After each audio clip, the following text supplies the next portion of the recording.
Good afternoon, everyone, and welcome to today's webinar. I am Teresa Terza, Head of Marketing at Sinolytics, and I will be your moderator for this session today. Thank you all for joining us. We are thrilled to have you with us as we dive into a highly relevant topic, how U.S. China rivalry disrupts supply chains. We have two fantastic experts with us who will share their insights and knowledge. But before we get started, just a quick reminder, this session will be recorded and we will make the recording also available to you afterwards, of course.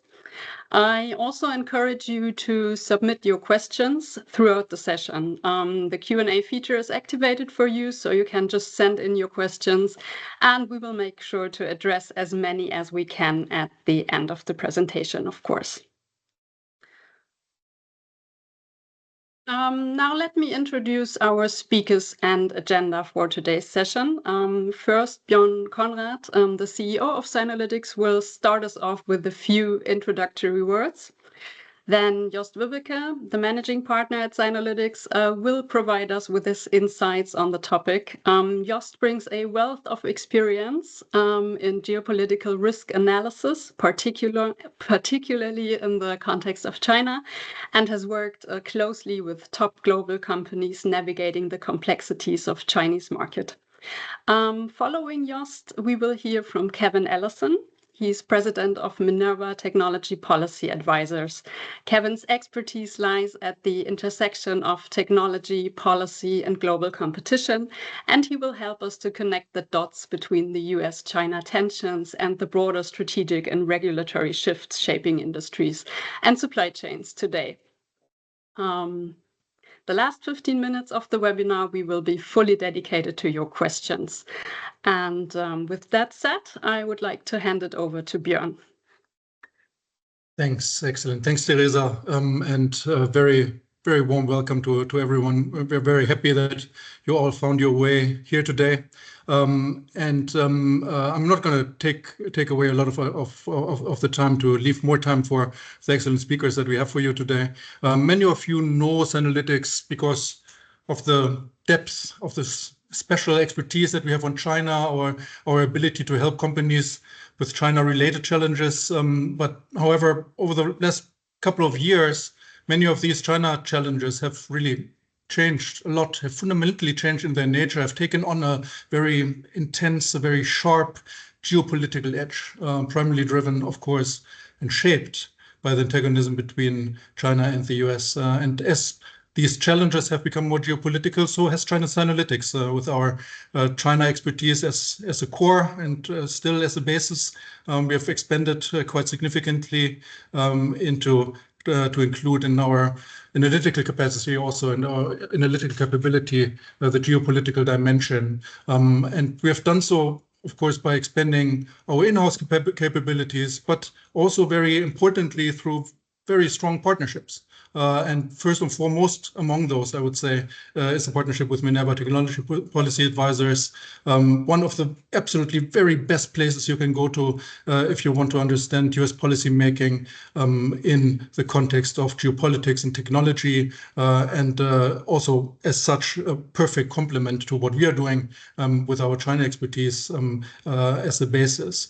So therefore, I'm extremely happy that Kevin Allison, president of Minerva, is joining us today, will give his insights on what is happening in DC right now. And as I've just spent the week with him in DC and just came back from DC today, I can tell you there's lots to talk about. But perhaps we focus this even a little bit more. The arena in which geopolitics is most intensively, most directly impacting global companies, that is their global supply chains, under constant pressure now, under constant risk of disruption caused by political actions in Washington, in Beijing and elsewhere around the globe. So supply chains, that is where geopolitics becomes real for companies. And that's why we want to put the focus on supply chains today. And there's no better person I can think of than Jost Wübbeke to provide us with that focus, with his expertise and his experience on the topic. And with that, I'm going to hand over to Jost to start us off with the presentation. Jost, please.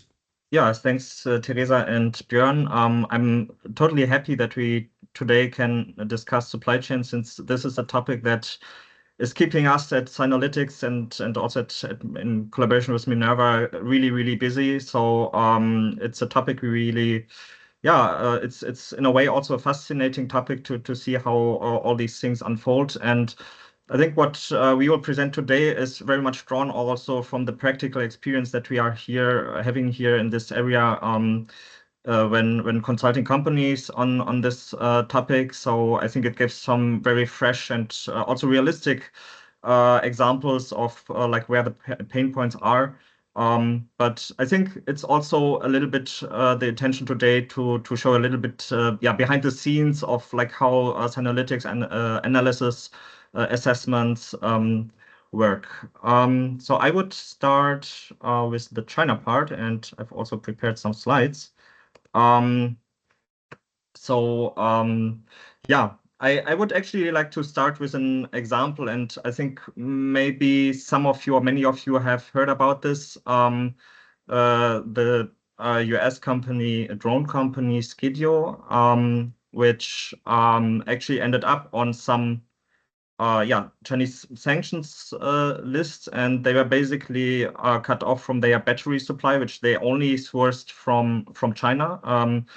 Interestingly, it was it is a Japanese company based in China, TDK, and I mean it took some time actually to look for new suppliers, new sources, like half a year, and I think many of you know that switching a supplier is not that easy, or at least in some cases it's not that easy.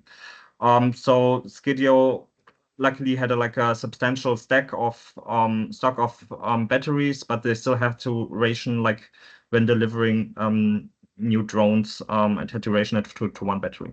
So I think that is really showing you, okay, you can learn about this connection between supply chain and geopolitics the hard way, as this company did. And I think many of you probably also had similar experiences, maybe not in such a harsh way, but I think it can really affect your product delivery and your revenues.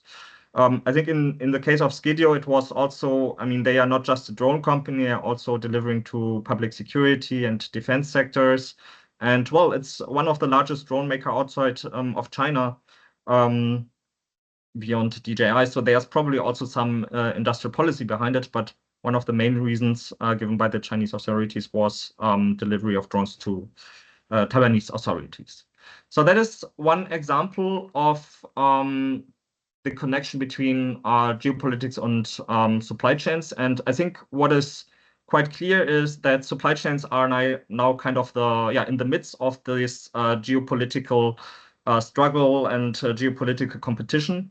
I think if we would have had this webinar 3 months earlier, we would have talked about it in a different way, maybe more in a way of a Cold War 2.0.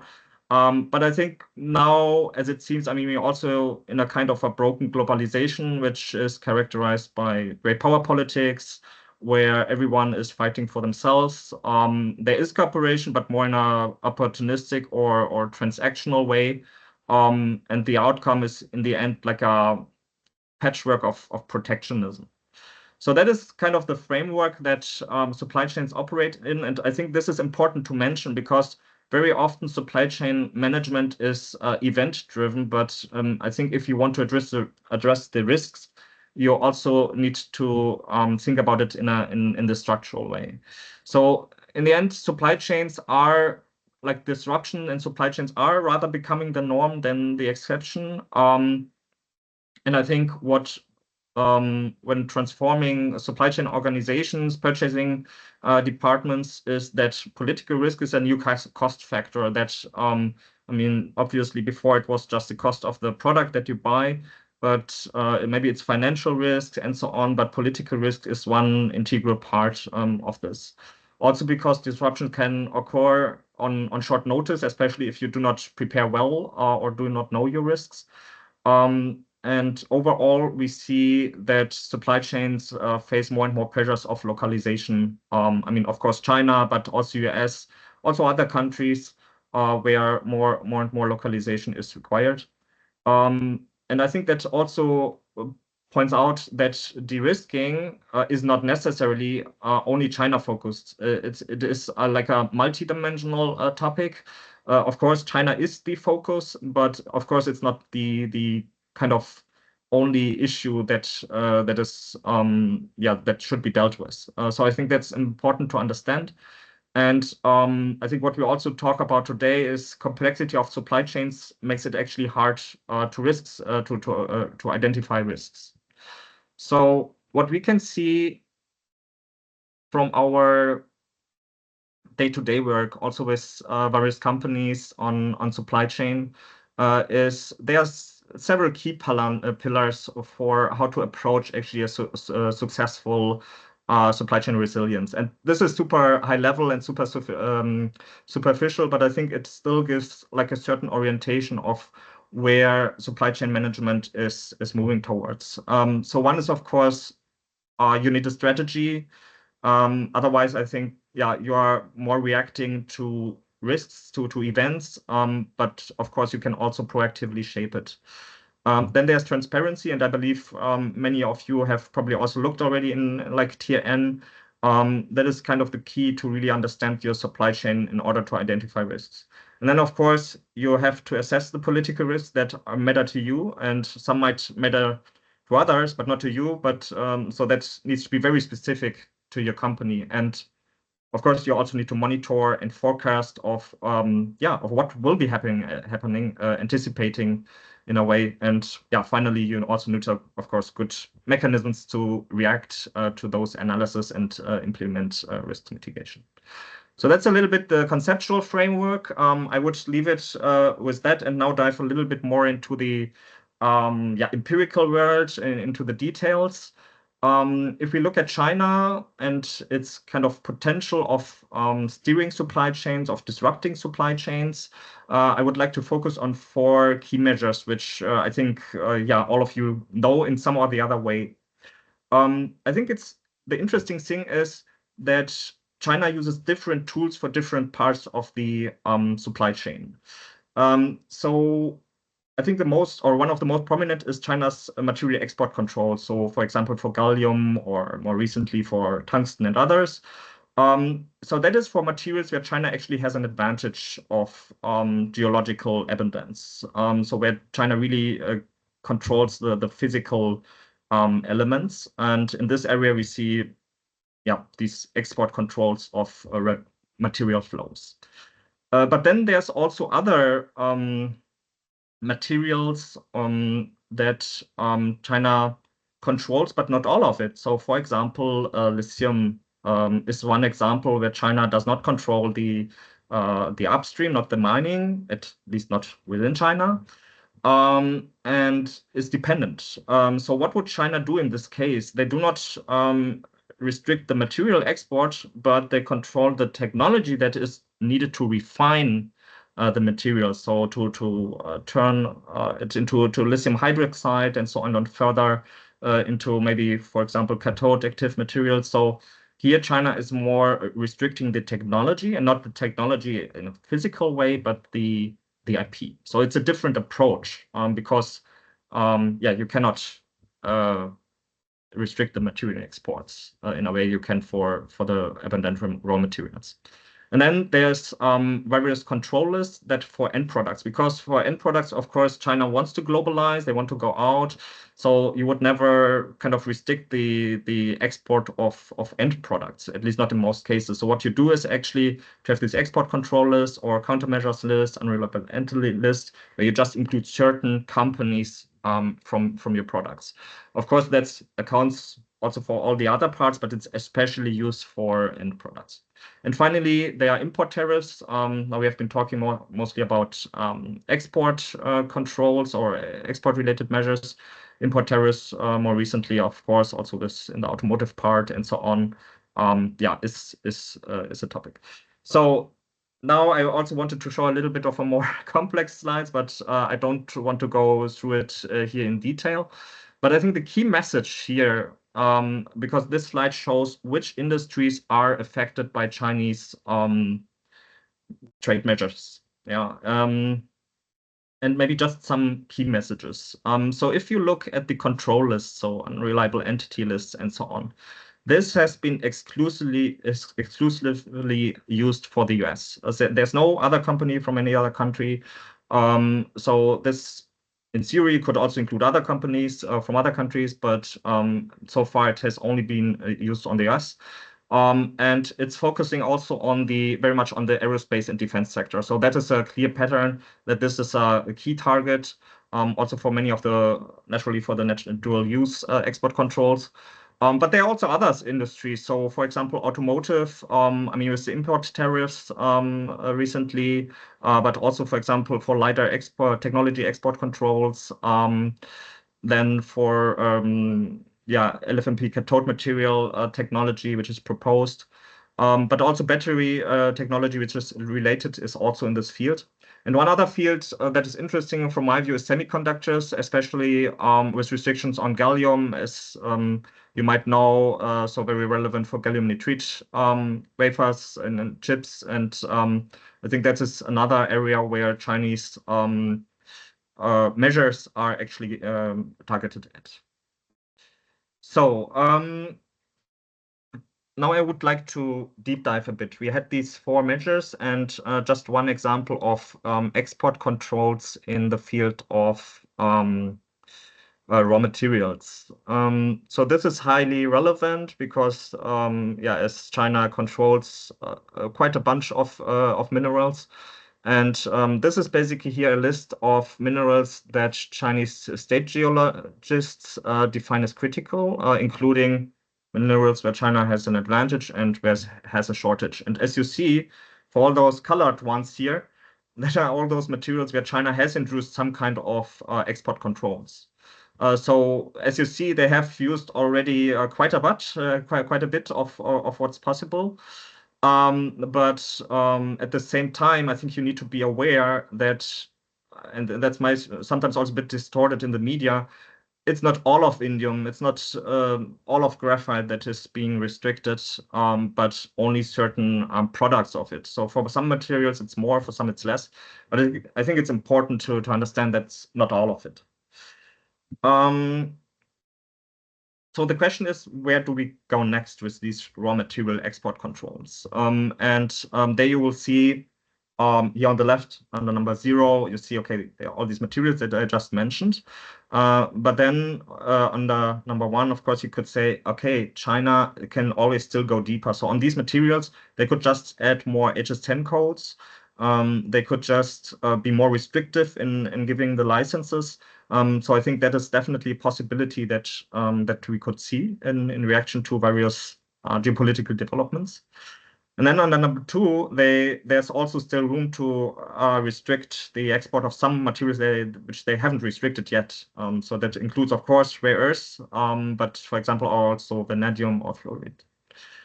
And then number 3, you have certain materials where China has a refinery dominance, like for cobalt, lithium, nickel. For lithium, it's already proposed. And you could expect that there will be more technology export controls for these materials.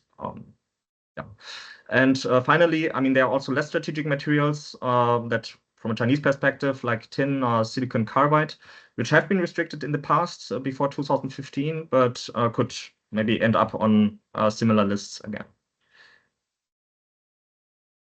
So, and I think this shows very much what we are also doing at Sinolytics. I mean, for us, it's also about forecasting the impacts on supply chains, which we very much do with like looking to the future, like thinking about reading the kind of information and giving an interpretation of the effects.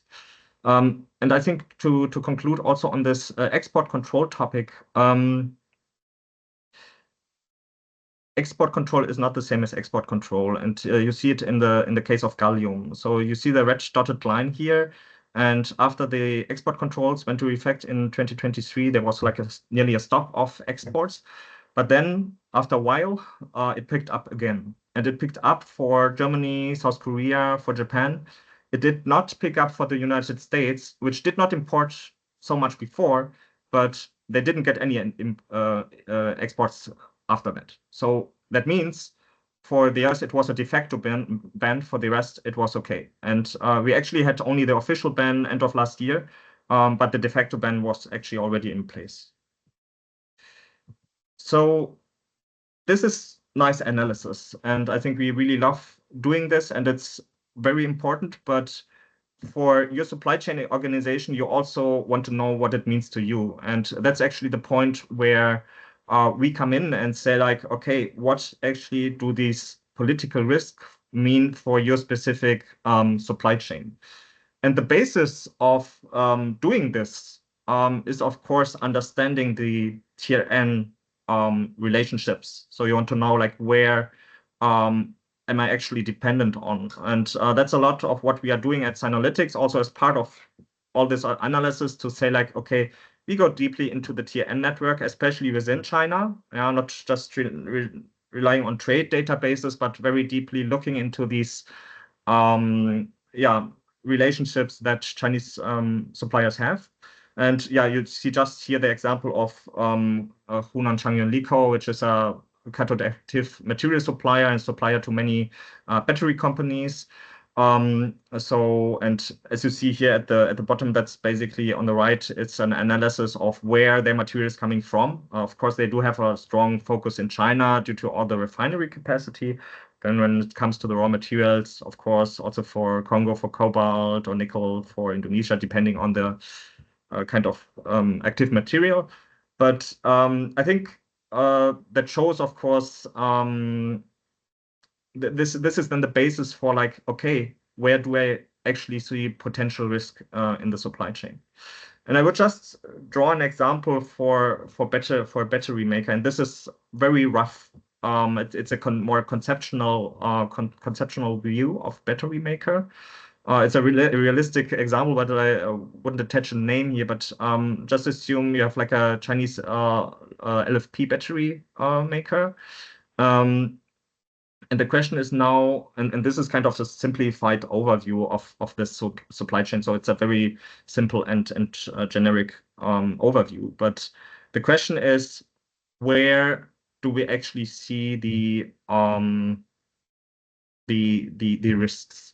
Where are the political risks coming in? And of course, it's very complex, but I think there are several risks that you would mention. I mean, first of all, there's the risk of excluding or just being discriminated in foreign markets under, as you see here, under number 1. So I think that's what's happening in the US. But that could also apply to your materials. So under number 2, so it's also happening in the US for the materials that you're using, if there are like any limitations there. But it could also mean for your cell connection system and for the battery management system that this could be limited. And that has been discussed under the US ICTS rule, not currently included, but of course a topic because it relates, to cybersecurity topics and so on. So that could also be a reason from like not possibly entering a market if you're using a Chinese system. And I think one factor that is a little bit underrated when it comes to battery, of course, there's a dependence on semiconductors, also for Chinese battery makers from outside China. So when it comes to MCUs for power management ICs and so on, so that means there's a certain vulnerability for these battery makers. So when you so then you would say, okay, why not just switch to a foreign battery maker or build your own? And I think that's that's a discussion that or the reality that we are currently having of also like changing this. And this is conceptual, but the argument that we are also having here, just switching your supplier to a non-Chinese one, doesn't make sense if you do not switch the whole supply chain, because that could reduce some of the risks, but it will create new ones as well. So as you see here, maybe you're relying still on cathode material from China or raw materials from China. And well, just looking at all the Chinese export controls, this could be also quite a risky way. So that is, of course, just the argument here that risk mitigation in a supply chain is not as easy as just say like, okay, I switch my tier 1 and then I'm fine. It's much more complex because in the end you want to reduce risks. You do not want to reduce your China exposure only. Yeah? So it's a little bit different, and sometimes it could even mean, okay, you have to rely on a Chinese supplier to be more resilient. But that really depends on the situation. And my final slide, I think it's the same as the previous slide, but I just wanted to give one other example from the field of semiconductors. I think it just shows that there are so many political interventions that could affect you. So just assume, for example, you get PCBs from China, then you're already affected by the 10% and you are based in the US. Then you have, I mean, there was this discussion about tariffs on Taiwanese chips. You probably would be affected if you're using your foundry in Taiwan, like TSMC or UMC. Also, yeah, Taiwan Strait escalation scenario, of course, would be quite impactful as well. And finally, just skipping the raw material export controls to the bottom. Of course, I mean, the US tariffs on Mexico imports could also affect you because there's a lot of system assembly going on in Mexico if you look at Foxconn and other contract manufacturers. So this was an overview of how Sinolytics approaches this. We intentionally did not discuss here any proposals for solutions. I think that's also something for a more detailed analysis when you talk specifically for each company. But yeah, we are also, of course, also happy to talk about that. And yeah, if there are any questions, feel free to use the chat function. And with that in mind, I would hand over to Kevin for the US perspective. Great. Thank you so much, Jost. And it's really great to be here as part of our partnership with Sinolytics. And thanks, Björn, for your kind words at the beginning. As you all have just heard, I mean, one of the things that I love about working with Sinolytics is how deep they can go on their analysis. We all work in the field of geopolitics, and I think there's a tendency in the field of geopolitics to be very high level. But I think that the critical thing about the geopolitics of supply chains is that because every supply chain is unique, you really need the ability to go from the highest level of talking about why the disruption is happening, what the political motivations and foreign policy motivations of governments for putting in place the kind of policy toolkits that Jost was just talking about in the China context. You really need to be able to go from that high-level discussion all the way down to the very granular details of a particular company's supply chain in order to surface useful, actionable insights. And that's what we're doing as part of our partnership. So it really is like at all of the different levels of Zoom that you can look at the problem of the geopolitics of supply chains. So that's why it's so great working with Sinolytics. That's why Minerva is very excited about building on and continuing to grow our partnership. Just building off of what Jost said, I want to take time to talk about, as he said, from the US perspective. We're going to talk about Trump over the next few minutes. But to start with, I want to go all the way back to the high level. How did we kind of get here? When we talk about the way that the Trump administration is going to use different policies and pursue different geopolitical objectives that will affect supply chains, and particular technology supply chains. They're going to be not starting from scratch. In fact, it was under the first Trump administration that really, I think, the geopolitics of tech started to enter a new paradigm. So I want to talk about that for just a minute up front. We're now in the 9th year. I think you can date the timing of a serious pivot in the way that governments think about the technology sector back to roughly 2015 to 2016. Some people would say that this sort of more zero-sum view of tech really started, the big signal was the Obama administration blocking the acquisition of a semiconductor company in the US by a Chinese subsidiary. It was a use of CFIUS, the Committee on Foreign Investment in the US, to say that China, because of geopolitical concerns and national security concerns related to China's acquisition of sensitive US technology, would not be allowed to proceed with that transaction. So it was already starting under Obama. But under the first Trump administration, and certainly under the Biden administration, what we've seen is I think, two things unfolding in parallel. First, just the kind of rapid pace of technology innovation and the increasing realization that the ICT stack, the kind of stack of technologies that makes software, AI, and other technologies happen, is innovating at an accelerating pace. The capabilities of really delivering cutting edge innovation were also over time concentrating in the hands of a smaller number of companies, from everything from hardware all the way up to software applications. And then at the same time, you had in parallel this sort of massive politicization of the tech sector, where what the US calls critical and emerging technologies have kind of emerged at the center of geopolitical competition. And because of that, starting in earnest under Trump 1, you had the US wielding various tools of technology statecraft in a growing geopolitical competition with China. With Trump 1, this included trade tools, such as the trade war launched under the Trump administration, with many of those tariffs actually still in place. You had also an expansion of CFIUS authorities. You had reforms to US export control regimes, and you had the development and the targeting of certain Chinese companies, namely ZTE and Huawei, by the Trump administration as part of its Clean Networks initiative. In the Biden administration, I think that the sort of beginnings of that shift were really cemented as the toolkit expanded dramatically.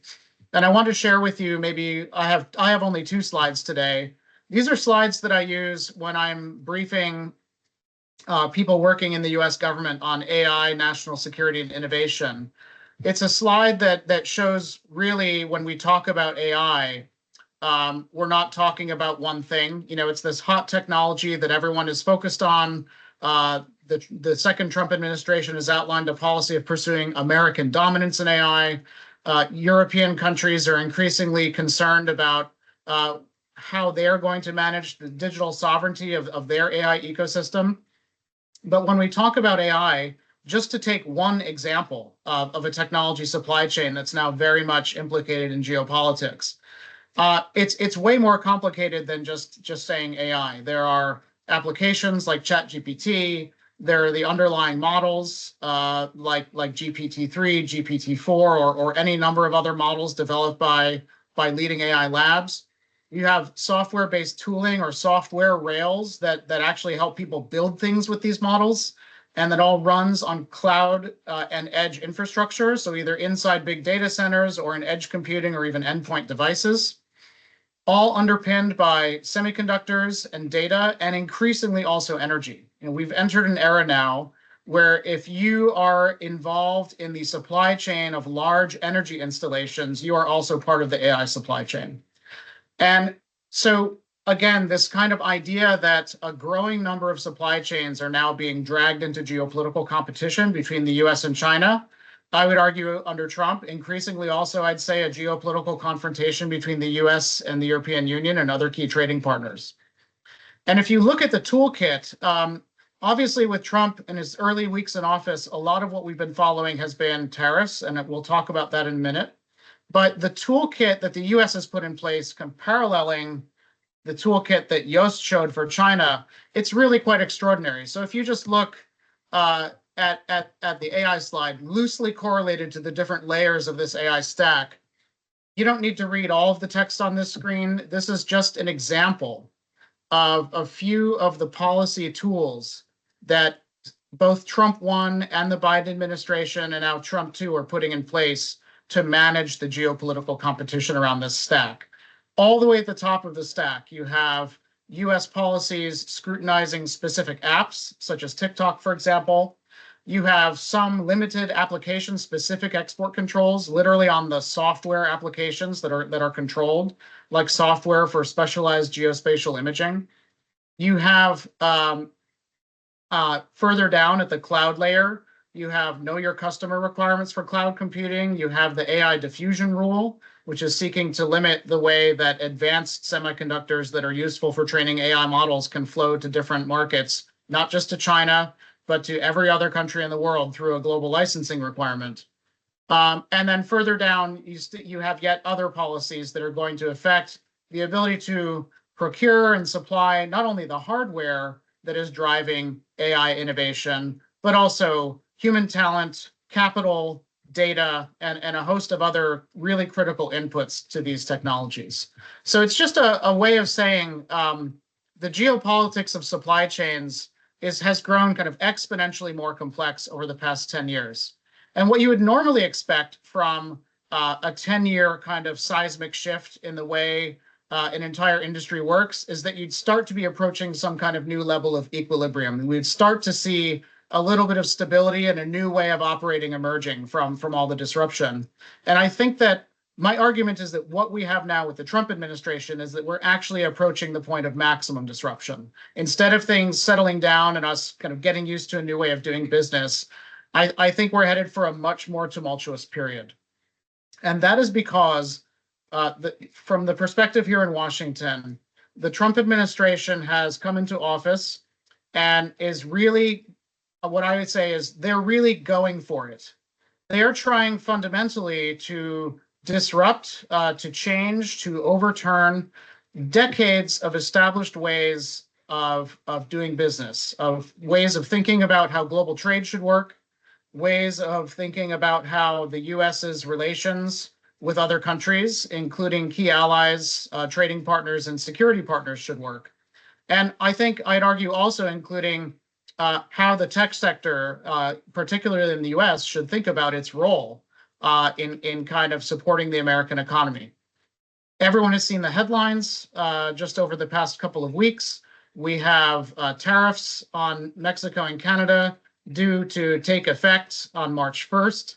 We have, or March 4th rather, we've had the US openly telling Europe that its primary focus is no longer European security, that Europe has to step up and do a lot more to protect its own security. You have overtures towards Russia about ending the war in Ukraine. Quite apart from U.S. China, which has been relatively quiet over the opening weeks of the Trump administration, you have a lot of disruption going on in what Jost highlighted as this kind of new era of fragmenting globalization. I think one of the key things that I would say about that is it is quite significant. It is going to be disruptive for the supply chains, not just of U.S. companies, but for other companies around the world. And there is an urgent need to wrestle with and understand what the impact of, for example, the Canada, Mexico, and China tariffs related to fentanyl and illegal immigration might be. I would say that the new Trump administration's policy of reciprocal tariffs, which was announced and spelled out in a policy document issued by the White House on February 13th, is also critical.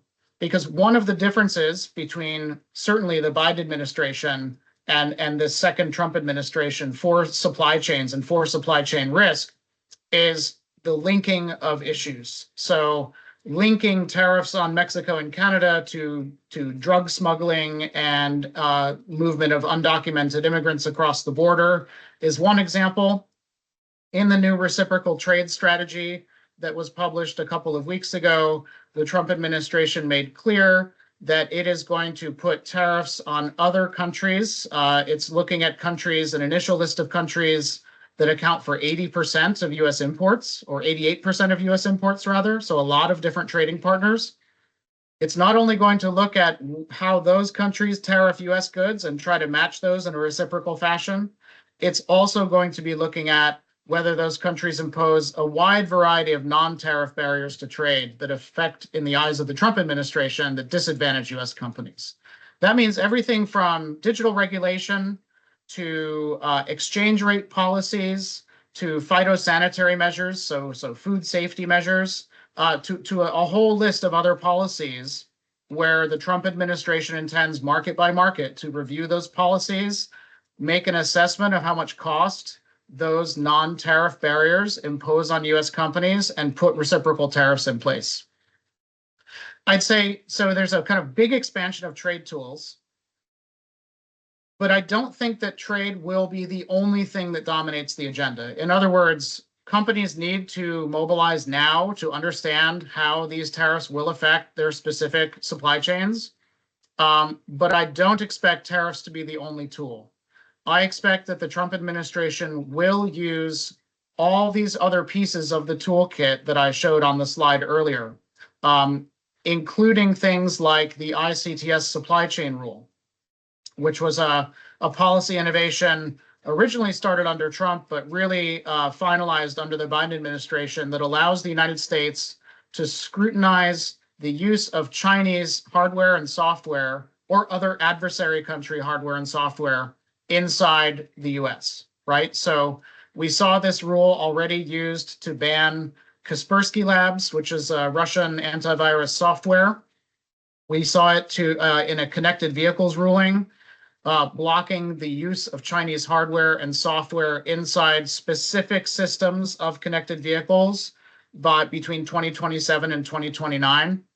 We're seeing a similar rule on drones, and I think we'll see it extend to other types of technology and other types, particularly of connected devices over time.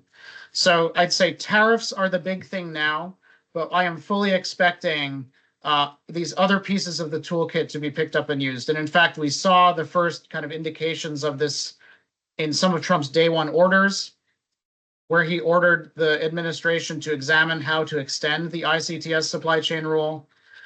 We've seen it in elements of the trade strategy as well, where they're going to be looking at some of these not specifically trade tools and using them in ways that I think will continue to create disruption for supply chains. So a lot of disruption. Maybe the final thing I'll say just on thinking through the Trump administration is, as many of you who will have been through the ringer on this during the first Trump administration will be well aware, the Trump administration tends to invert the usual US policymaking process. What I mean is that rather than a sort of group of agencies getting together with some strategic direction from the top and saying, what should we specifically recommend to the president on a policy? There will be a tendency for Trump to say, this is a policy, and for agencies in the US government to then have to retroactively scramble to kind of make sense of it. It won't always be the case. There will be some more of the more deliberative policy development that goes on with its own kind of Trump spin. But there is a sort of irreducible complexity or kind of chaos factor, I think, that we can all brace for from the Trump administration, not only in how policies start, but also in how policies end up, in the sense that Trump, who views himself as this deal maker and who places a great value on the transaction and getting to a deal. With tariffs, for example, we saw tariffs threats on Canada and Mexico come in a short period of time with almost no notice period, and a very chaotic weekend of everyone trying to figure out what's going on.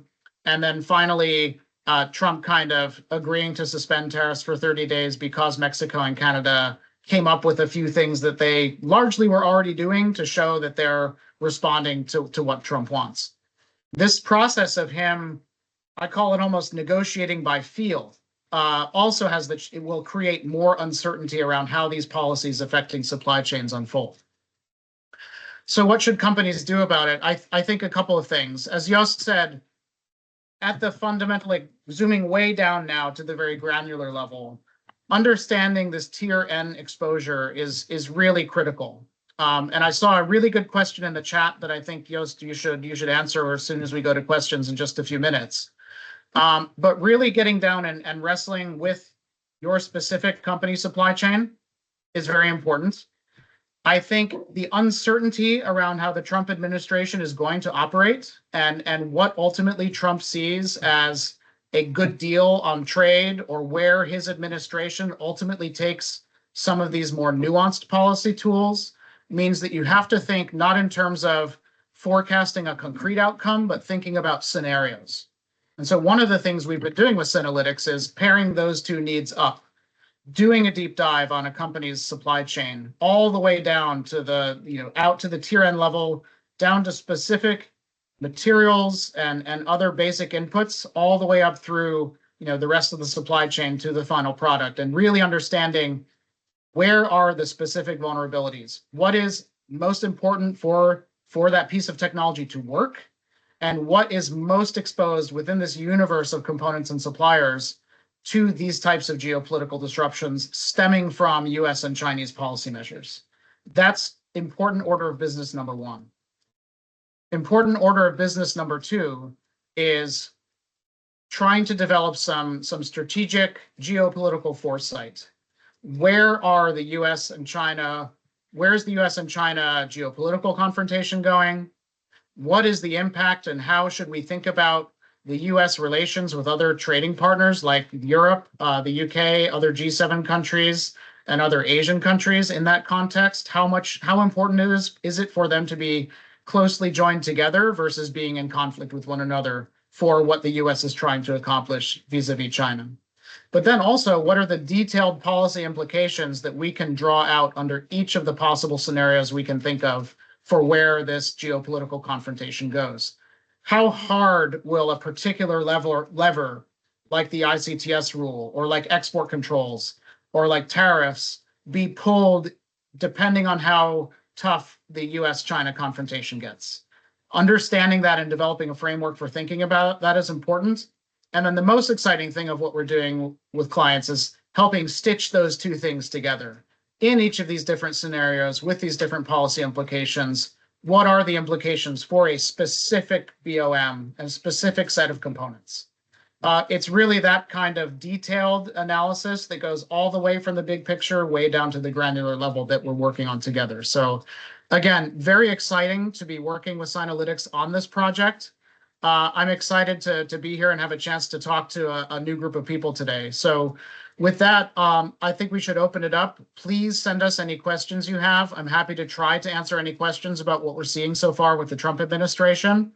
And I know we already have a couple of good questions in the Q&A. Again, it's a button at the top of your screen where you can type in questions. So let me just hand it back over, maybe Jost, to you first to tackle the question in the chat about tier N transparency. And thanks all for your attention. You're on mute, Jost. Okay, you have to do this once at least in a webinar. So yeah, thanks, Kevin. I think that fits very well together, and I think we can also see the picture like how supply chains have to operate in this kind of between China and US, and also facing challenges on both ends. Yeah, on the tier end question, so there I'm not sure if like everybody can read the questions, but there was one question about how tier N transparency is achieved. So a supplier of modules won't openly share their BOM in full detail. How is this dealt with other than stockpiling of the end product? Yeah, I think maybe I cannot tell too much here because for us it's also a little bit of a trade secret or a business secret of how we collect that data. But just more as a general answer, there is, of course, like publicly available data and there's private data. So anything that we showed here is, of course, some data that is in some or the other way publicly available. And of course, in a project context, it's a different thing. The question is, because public available data, that sounds quite easy, but actually it's not. I think we see a lot of AI solutions there in the market that collects lots of data, especially based on trade, like bill of lading data and so on. I think we also do this kind of AI approach, but also have a much stronger focus on inside China. And we have a fairly good understanding of where you have to look at to see supply relations inside China. But that, yeah, I think it's drawing on many sources, yeah, I think that's kind of the recipe that we are using here. And I think I can just say I think it gives a fairly good overview of like inside China. Of course, you couldn't claim you are seeing like everything. Yeah, so it's of course you have situations where you cannot see everything. But I think overall, I would say we have a fairly good visibility. More questions in the chat. Maybe let me just group them as they have For example, we have two questions regarding the topic of export controls. A, are export controls only targeted at countries, or can they also be reduced to a certain company? And B, do you foresee any export controls for rare earth elements and heavy rare earth elements, and which specifically? Maybe you could refer to these questions. So I think it's important to understand that the export controls are dual-use export controls, so they are not normal export controls. In the past, you already had export controls in China, dating back to, I don't know, 20 and more years. But those export controls were general, so you just get one license and then you are allowed to export a certain material. These dual-use export controls, and I think many of you also have to deal with it within your respective contexts when it comes, for example, to German or other countries, export controls. So these are controls where you have to get a license for each single export or kind of a type of export. And you also have to expose the end user. So in principle, it would be possible to say like you allowing exports for like everybody, but not for one single company, for one specific company. So that would be possible. So it's a very precise tool. Of course, it creates a bureaucracy, which China has been building. So there is a large bureaucracy for dual-use export controls. So the measures by themselves are general, but they could be targeted on certain companies or countries. One exception is the gallium, antimony, and germanium ban against the US end of last year. So that was only on the US. On the second question on rare earths, I mean, that's actually a question, that's actually an element where you had expect, okay, that's maybe the first thing they do. Because, I mean, I think maybe some of you remember the 2010 to 2015 crisis around rare earths, which kept me personally quite busy. But I think that is something that which is a bit difficult to see. I would say yes, rare earths are definitely a next step. And I would say they possibly can distinguish between heavy rare earths and light rare earths. I would not assume they go down to say like dysprosium and like the single rare earth elements, because often, I mean, they are exported as one product, so to say. So maybe that would be hard. So I would not assume they focus on single ones, so more on likely on heavy rare earths, because that's where also like a Ukraine deal, Trump, I don't think Ukraine has that many heavy rare earths, so more on the light rare earths or also other deposits. But China also had bad experiences with this because in the past, these export controls increased prices for rare earths also inside the country and also created shortages for its own companies inside China. It's a bit more complex, but I think it also shows export controls can also hurt yourself. So that might also be a reason why they are a bit more cautious. But still, I would say heavy rare earths is definitely on the list of what they will do, and it's probably could be a response this year. Yeah. There were two more questions on regulations and sanctions. One attendee asked, if you do forecasts on regulations or sanctions, what's the timeline or how early in advance do you have that and with what grade of reliability? I don't know if you, Kevin, maybe you can also say or want to say a few words about that. Maybe I can. I think so. From a U.S. policy toolkit perspective, I think it's hard to have any single answer there. Just to take an example of the third package of semiconductor export controls, which dropped in late November, as an example, and maybe to talk through how we looked at it and how we developed our view. It was already quite clear by, I would say, April or May of last year that there was going to be a third package of semiconductor export controls dropped by the Biden administration.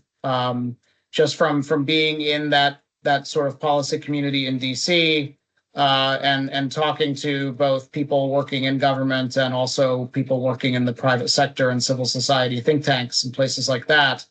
It was clear there was a perception by the Biden administration that there's more work to do, partly because China and Chinese companies had found clever workarounds to some of the initial export controls. U.S. companies had also found ways to go right up to the line that was drawn in the export controls and continue to export products that did not quite pass the thresholds laid out in those semiconductor export controls to China.